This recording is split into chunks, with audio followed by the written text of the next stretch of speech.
So, you need to give yourself tinnitus. And not in a boring way, not the vague, ambient way it just sort of shows up after a long shift. No, you want the full, premium, neurologically cursed experience. A high-pitched "ee" that lives rent-free inside your skull, 24 hours a day, 7 days a week, completely free of charge. And honestly, the science of how to actually get there is way weirder than you think. Most people assume tinnitus is just an ear problem. Turn something up loud enough, fry your ears, done. But here's the thing that's going to stick with you for the rest of this video. Tinnitus isn't actually a sound at all. It is a hallucination. A full-on neurological ghost story happening inside your auditory cortex. And the specific mechanism your brain uses to generate it is one of the stranger glitches in the entire human nervous system. We'll get to the worst part of that later, because there's a final stage to this whole thing that most people don't know exists, and it is genuinely unhinged. But first, let's start with the basics of destruction. Your inner ear is lined with thousands of microscopic hair cells, tiny sensory structures inside the cochlea that vibrate in response to sound and convert those vibrations into electrical signals your brain reads as hearing. Exposure to loud sounds can damage these cochlear hair cells, resulting in permanent hearing threshold elevations. And here's the part that should bother you. When hair cells are damaged by environmental factors, they are often killed and are not naturally replaced or regenerated, meaning the accumulation of this damage leads to hearing loss that is currently irreversible. So every hair cell you burn through is gone forever. You're working with a finite supply and no refills. Now, the interesting part isn't just damaging them, it's which ones you damage. The hair cells responsible for detecting high frequencies, the ones tuned to that sharp, piercing range, sit right at the base of the cochlea, which also happens to be the most exposed part. Blast those specific cells and something deeply weird happens upstairs. One theory of tinnitus suggests that when hearing is damaged, the brain becomes hyperactive, leading to the perception of phantom sounds. The auditory cortex, suddenly starved of input from that frequency range, does not go quiet. It panics. It cranks its own internal gain to maximum and starts generating its own signal to fill the void. It's exactly like an amputee feeling a phantom itch in a limb that no longer exists, except the phantom is inside your skull and it never stops itching. The brain isn't broken. It's doing exactly what it's designed to do. It just has absolutely no idea it's screaming into an empty room. So how do you actually pull this off efficiently?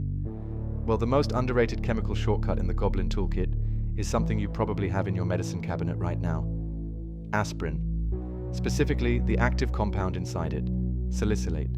Salicylate, aspirin's active component, interferes with auditory cell function, and one key area affected is the outer hair cells within the cochlea, the spiral-shaped organ in the inner ear responsible for sound amplification. What salicylate does to those outer hair cells is genuinely rude. These disruptions lead to abnormal firing patterns in the auditory nerve, which the brain misinterprets as sound. No actual noise required. The auditory nerve just starts misfiring phantom data directly into your brainstem, like a broken fax machine that's been left on overnight. The occurrence and intensity of aspirin-induced tinnitus depend on the dosage, and it typically arises at high therapeutic doses, often exceeding 4 grams per day, which were historically used for conditions like arthritis. Doctors used to prescribe this amount routinely to people. And then those people started hearing things. Great job, medicine. The good news, if you can call it that, is that tinnitus is the most constant and initial symptom of salicylate ototoxicity and is known to be reversible, usually clearing up a few days after stopping. So the aspirin route is more of a demo version than a full install. For the permanent license, you'll need to get creative. And this is where the biology gets properly strange, because it turns out you don't even need sound to mess with your auditory system. Your jaw can do it. The somatosensory system, the network that handles touch, pressure, and muscle position across your head and neck, feeds directly into the same brainstem circuits that process hearing. These two systems share wiring, and in a healthy brain, that's mostly fine. But grind your teeth long enough, clench your jaw hard enough, or really commit to a good TMJ flare-up, and those sensory signals start bleeding over into the auditory lane. People with tinnitus can literally change the pitch of their ringing by biting down or moving their jaw. The trigeminal nerve, which runs through the jaw and face, has a direct line into the auditory brainstem. It's like plugging a video cable into an audio jack and then being shocked that you're hearing static from your own face muscles. Now remember that phantom limb analogy from earlier? Here's where it gets worse. A common model of tinnitus generation postulates that decreased neural activity from a damaged cochlea can elicit hyperactivity from decreased inhibition in the central nervous system. In plain English, the quieter your damaged ear gets, the louder your brain gets in response.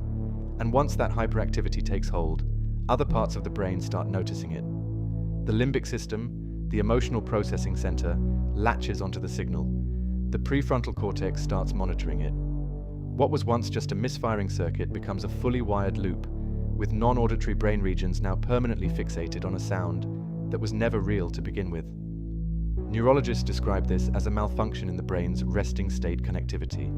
The ring gets cross-wired into your emotional hardware. That's why severe tinnitus doesn't just sound bad, it feels bad. The brain has essentially held a microphone up to a speaker and locked itself into the feedback loop. And the longer it runs, the more permanent the wiring becomes. There's also a completely separate route to tinnitus that has nothing to do with sound damage at all, and it involves your sleeping position, which is maybe the most goblin-coded entry point on this entire list. Pulsatile tinnitus, the kind where you hear a rhythmic whooshing or thumping that pulses in time with your heartbeat, can be triggered by compression or twisting of the major blood vessels in the neck, like the carotid artery or the jugular vein. Kink those vessels at the right horrible angle, and blood flow becomes turbulent right next to the inner ear bone. The result is that you can literally hear your own cardiovascular system, a rhythmic, thumping broadcast of your own terrified heart, piped directly into your skull through bone conduction. Sleep wrong enough nights in a row, and your body starts doing the audio engineering for you. Now here's the part I mentioned at the beginning that most people don't know exists, and honestly, it reframes everything we've talked about. Up to 80% of people with severe tinnitus eventually develop something called hyperacusis. And hyperacusis is not just sounds are annoying, it is a full neurological mutation of your auditory processing. As the weak neural signals from a salicylate-impaired cochlea, or any damaged cochlea, are relayed along the central auditory pathway, the suprathreshold neural responses are progressively amplified, so that by the time the neural activity reaches the auditory cortex, sound-evoked neural responses are much larger than normal. This sound-evoked hyperactivity is considered a putative neural correlate of loudness hyperacusis. Translation: your brain's volume knob, already cranked to compensate for missing input, eventually gets stuck there, permanently. And now every sound, a fork on a plate, a chip bag crinkling, someone typing across the room, gets processed as if it were physically painful. The brain that started by inventing a phantom sound has now mutated to the point where real sounds feel like an assault. It's not an ear problem anymore, it's a brain problem. The whole auditory processing chain has been recalibrated around damage, and now normal life is the thing that hurts. Which brings us back to the acoustic reflex, your body's one actual line of defense against all of this. Deep in your middle ear, there are two tiny muscles, the stapedius and the tensor tympani. When a loud noise enters your ear, the stapedius muscle contracts reflexively, reducing vibrations and protecting the inner ear. It's a biological circuit breaker, and it's genuinely impressive. The problem is the timing. Because of its latency, the acoustic reflex cannot protect against sudden intense noises. There is a latency of approximately 10 milliseconds between the time of onset of sound stimulation and the contraction of the stapedius muscle, meaning potentially damaging sound with sudden onset may reach the inner ear before the muscle contracts. So the body has a shield. It just has a 10 millisecond gap before it raises it. A single sharp transient, one explosive spike of sound, gets through clean, straight to the hair cells, before the muscle even knows to clench. The body built a security system with a reaction time just slow enough to be useless against the most dangerous threats, which is exactly what the ancient Egyptians were working around, in their own way. Around 3,500 years ago, the Ebers Papyrus, one of the oldest surviving medical texts, described tinnitus not as a physical ailment, but as an ear that had been literally bewitched.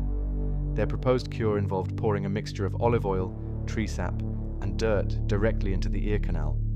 Now, this would not fix the bewitchment. What it would do is cause a catastrophic ear infection, which would cause inflammation, which would cause its own form of roaring static. So in a roundabout way, the ancient Egyptians accidentally had a method. It's just that the method was septic. The Renaissance was somehow worse. Physicians of the era believed tinnitus was caused by literal wind, actual air, becoming trapped inside the loops of the inner ear and frantically blowing around with nowhere to go. The skull, in their model, was basically a hollow sail. Their solution involved trying to vent the trapped wind through various pressure-based interventions. Think blowing your nose with your nostrils pinched shut until your eardrums feel like they're about to separate from your skull. Which, by the way, is a real technique called a Valsalva maneuver, and doing it wrong and repeatedly will absolutely cause pressure damage to the inner ear. So again, accidentally, chaotically correct. The final thing to understand about all of this, and the reason your brain works so hard to keep the ringing going once it starts, is metabolic. Self-report of chronic tinnitus is significantly associated with reduced cochlear nerve responses, weaker middle ear muscle reflexes, and hyperactivity in the central auditory pathways. The tinnitus brain is a brain in overdrive, burning through oxygen and glucose to broadcast a continuous signal that serves no purpose, to an audience of one, forever. It's the most expensive, useless process your body runs. Your brain is working harder than a normal brain just to generate a sound that doesn't exist, in a room that's already silent, for the rest of your life. So if you've made it this far, and you're thinking, wow, I'd actually rather not do any of this, good instinct. Subscribe, because we've got a whole guide on how to give yourself other things you definitely don't want. Drop a comment telling me which method was the most unhinged, because I genuinely can't decide between the Renaissance wind theory and the jaw to audio cross-wiring. And if you want to go deeper into the weird neurological rabbit hole, the video on how your brain actively hallucinates things you never actually perceived is right there waiting for you. The ear is a very small organ doing a very complicated job. Turns out it's also extremely easy to break, almost impossible to fix, and, if you really commit, capable of generating its own internal radio station that never ever goes off air.